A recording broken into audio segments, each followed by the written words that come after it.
Dios le bendiga, hermanos. Bienvenidos a nuestro panorama semanal de meditación bíblica.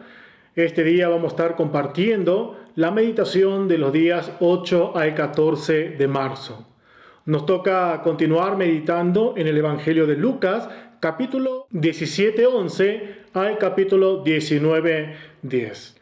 Ya pasamos de meditar este Evangelio casi la mitad del libro.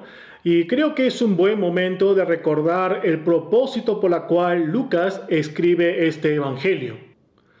La razón o el motivo por la cual Lucas escribe este evangelio a Teófilo es para que él, habiendo estudiado y escribiendo de una manera diligente, de una manera ordenada, no tenga confusión acerca del tema del reino de Dios y la salvación que Jesucristo viene a traer a este mundo. Es muy importante que tengamos en cuenta este contexto para que en el momento de la aplicación de nuestra meditación diaria no tengamos una aplicación fuera de contexto y de una manera quizás incorrecta en relación a lo que el autor quiere transmitir. El pasaje de esta semana comienza de esta manera. En el capítulo 17, verso 11, dice la palabra lo siguiente: Yendo Jesús a Jerusalén, pasaba entre Samaria y Galilea.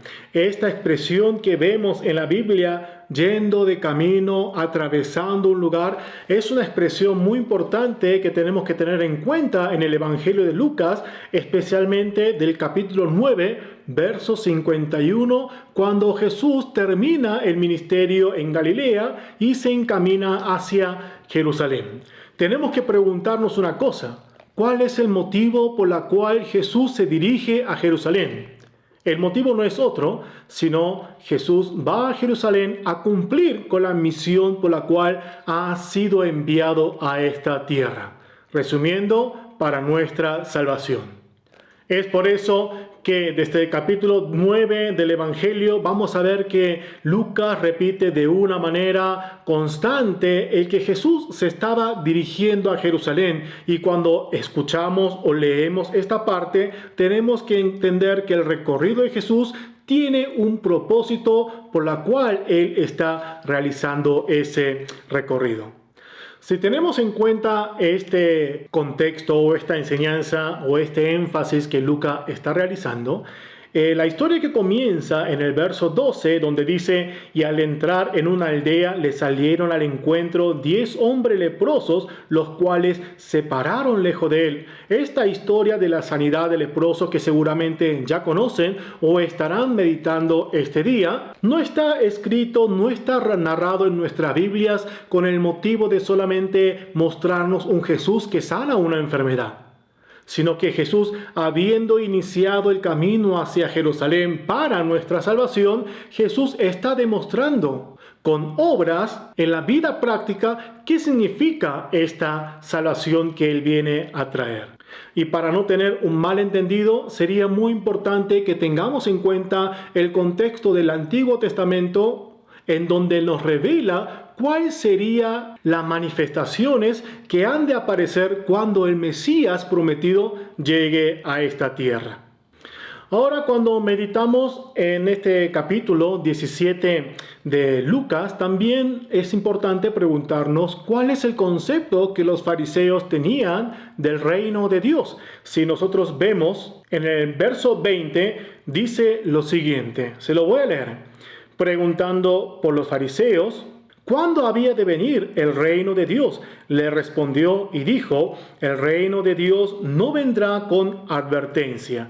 O sea, la pregunta de los fariseos no es ¿cuándo iremos al reino de los cielos? Cuando meditemos este capítulo también vamos a pensar cuál es el concepto de reino de Dios que tenemos en nuestra vida práctica, en nuestro entendimiento. Porque aún los fariseos tenían un concepto quizás diferente al que hoy comúnmente tenemos acerca del reino de Dios, como aquel lugar al que vamos a llegar después de la muerte.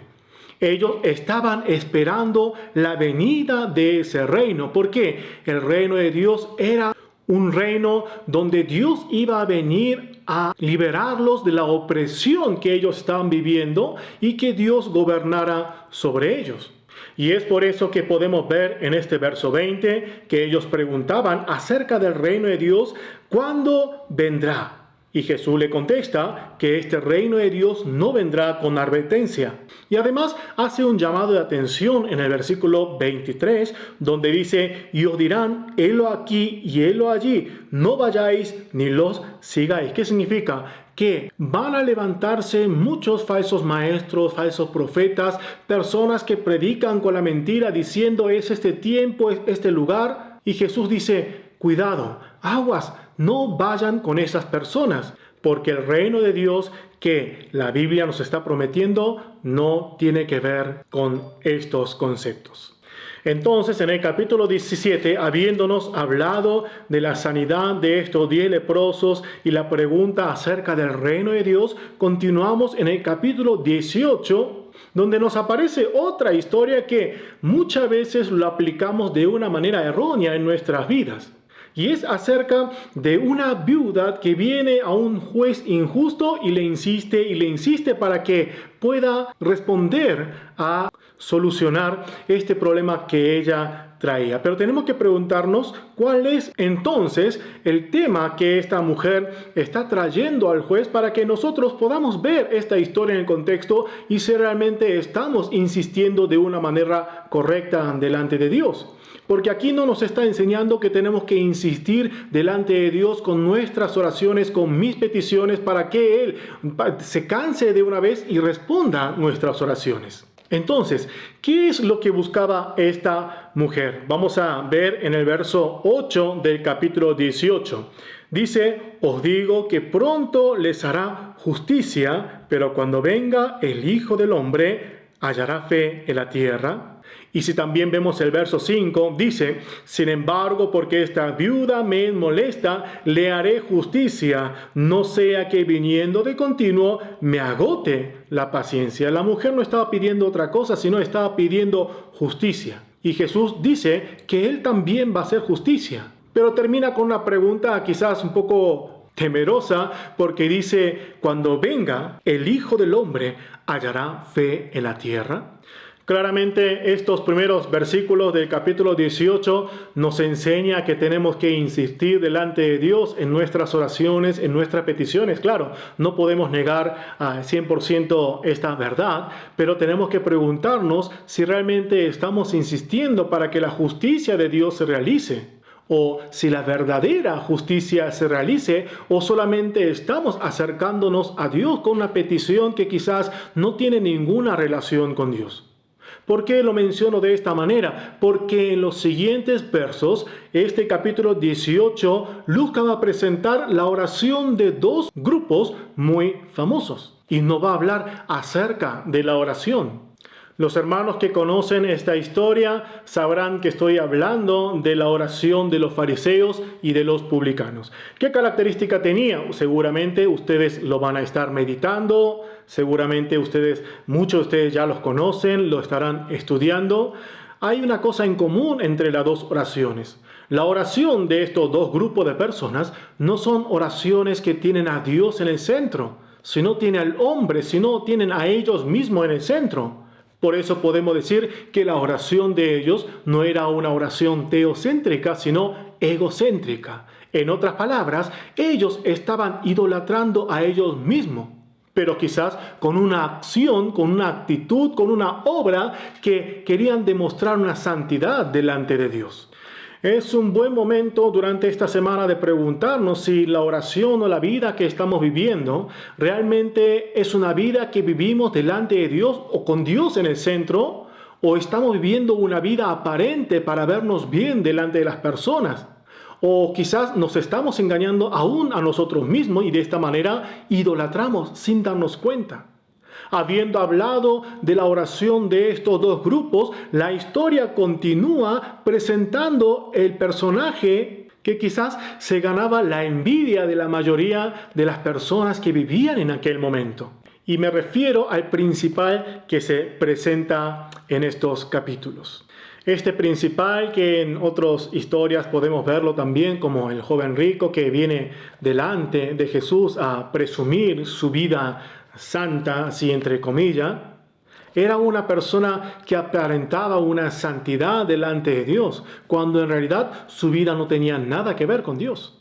Él vivía una vida en obediencia a los mandamientos de Moisés, pero, como sabemos, él no tenía ninguna relación con Dios como estos dos grupos que habíamos mencionado con anterioridad, los fariseos y los publicanos, que ellos aparentaban, ellos se paraban en las calles, pero no tenía nada que ver con Dios. Seguramente ustedes cuando estudiaron los mandamientos que este principal viene a presentar, los mandamientos del Antiguo Testamento, los mandamientos de Moisés, sabemos que se divide en dos grupos, ¿no? El primer grupo es del mandamiento 1 al mandamiento 4, donde nos habla de una relación de Dios con nosotros. Y del quinto mandamiento al 10º mandamiento, que habla de una relación con el prójimo. Presten atención cuáles son los mandamientos que Jesús le pregunta a este hombre. Este hombre tenía una buena relación con los prójimos. Él se veía de una manera santa delante de los hombres, pero eso no nacía de una relación con Dios. Eso lo hacía para sus propios méritos y el mismo texto, la misma narrativa de Lucas nos presenta esta verdad en el capítulo 18. ¿Qué significa esto? Que muchas personas, aún pudiendo aparentar una vida santa delante de Dios, en realidad la acción o la actitud de esa persona no es delante de Dios, sino para verse bien delante de los hombres.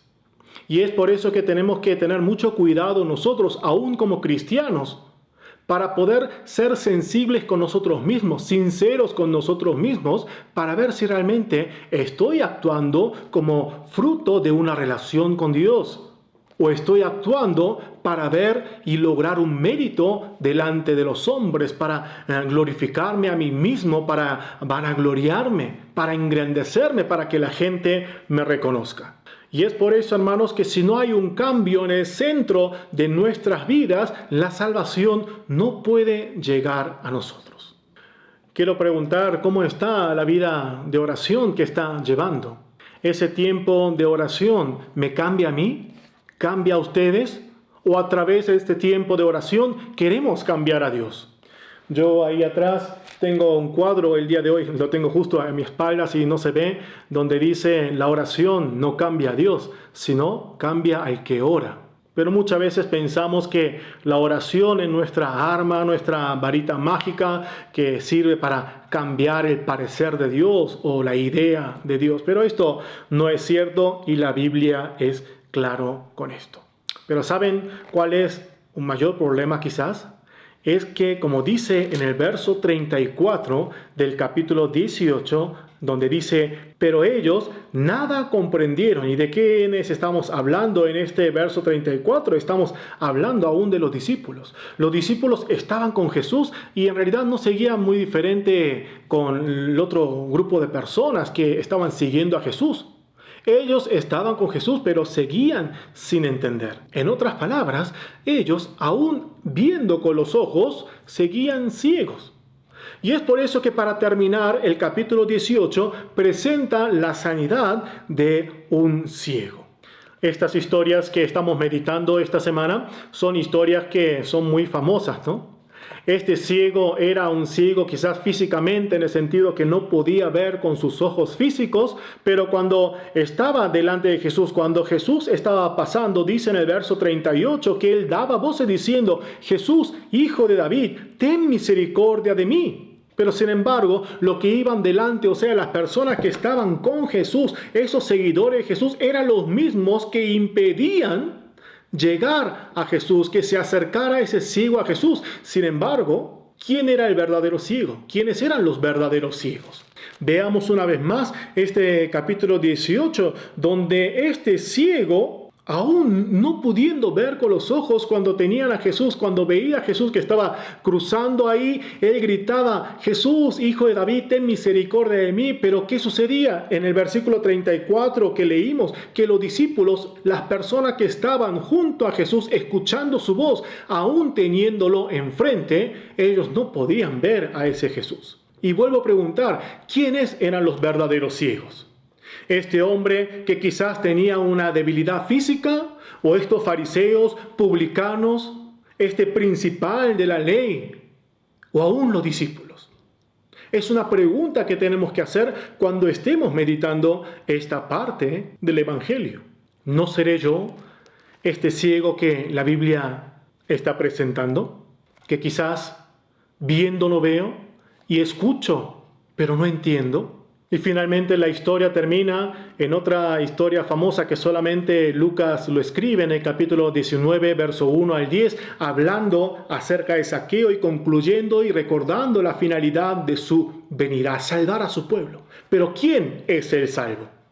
Es salvo aquella persona que tiene una verdadera transformación, una transformación radical de su esencia, donde se transforma el motivo de existir al tener ese encuentro con Jesús.